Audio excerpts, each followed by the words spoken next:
Hi, this is Seema Raghunath here again. The topic for today is relevant leadership for great results. So, is there a company that does not want results? Is there somebody who has spoken about just being interested in work, not being bothered about performance and output? For every input there is, whether that is energy or time or money, there is a result that we seek. This is exactly the reason why leaders come into the picture. Now, when we talk about the most appropriate leader to come into a job, in most organizations, this is about calibration, it's about assessment, it's about evaluation, it's about just generally getting to know the behavioral aspects of a leader. We think that we did great in the last maybe 20 years trying to identify values and trying to identify behaviors that are very, very critical to the identification of leaders in significant positions.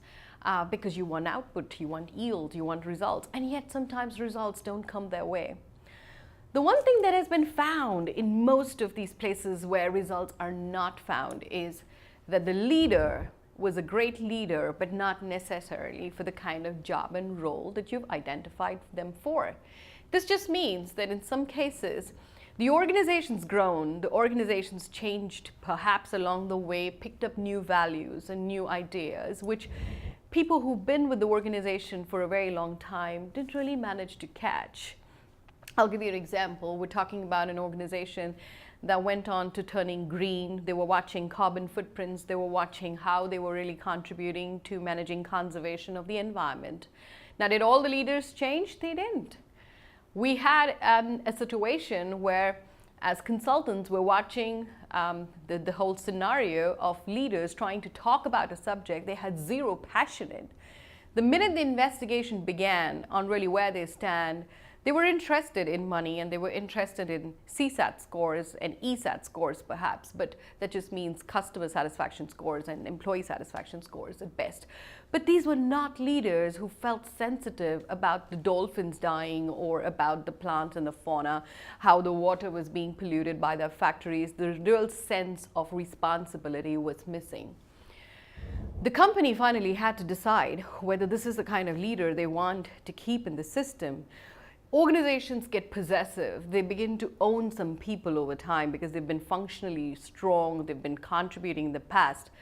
But beyond a certain point, they don't really satisfy the needs and requirements once the organization's morphed or adapted to being something else. So the catch up of the leader who's been in the system for a very long time becomes the new question to ask. This thing about the relevant leader is actually about being able to understand whether the leader has actually traveled with time, traveled with maturity, traveled with the evolution of where we are right now. Sometimes this is not so much about our confusions of leaders that are within the system. You can be taking somebody from outside. It could be a lateral hire. You're interviewing people, and perhaps in your eyes you found someone who seems to be the right fit. But unless you really understand what seems to be the real requirement of the job, which is over and above just a job description and basic competencies, you're not really going to fathom whether the person makes the fit or does not. Let me give you an example. We've seen organizations that talk about gender diversity, and this is a big subject, especially in Asia right now. Emerging markets talk a great deal about gender diversity. The people who helm gender diversity, unfortunately, in most of the cases, at least the ones that I've seen close range, happen to be people who have seniority. This is about hierarchy deciding who needs to be the leader. So you have a CEO, you have an MD, you have an HR director who helm gender diversity. They're urging women to come to the workplace. They're talking about women empowerment. They're talking about women's rights. They're creating processes, policies, everything that seems to be culturally a great fit for women. A little inquiry, like a single question, does your wife work, brings you the disconnect in relevant leadership. From some of my findings, leaders who didn't have wives working really seem to be great mascots, but only superficially. They were actually the reasons why diversity as a concept, as a passion, as a verb did not really make its impact in the organization, in the environment, or with the people. Why would you want to bring in a leader who doesn't understand the subject really? Whose own choices don't reflect what they are standing up to talk about?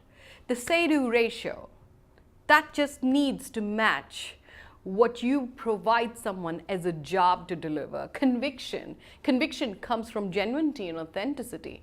And to be able to talk about something, to talk and to teach about something, you need to be someone who comes from that place. Why would you not want to identify someone who is a product of a working woman? The young man might be a young engineer, for all you know, a graduate engineer trainee, but has lived through the process of watching a woman work, who made the right choices, sometimes poor choices, sometimes dealt with guilt, but somehow managed to make her way, find new solutions, and still be a great mom while being a working woman. This is your apostle. This man is your ambassador. This is your leader for gender diversity, and not the CEO and not the HR director by virtue of their position. Results are found. Results will be met when we as people know how to make the right choices. Are we mature as organizations to call a spade a spade? Are we sensible and sensitive enough to comprehend that at times we need to just give up our prejudice, our bias, suppositions and assumptions, and find the courage to do the right things? Relevant leadership is indeed about great results. Have the courage to do the right things. Thank you.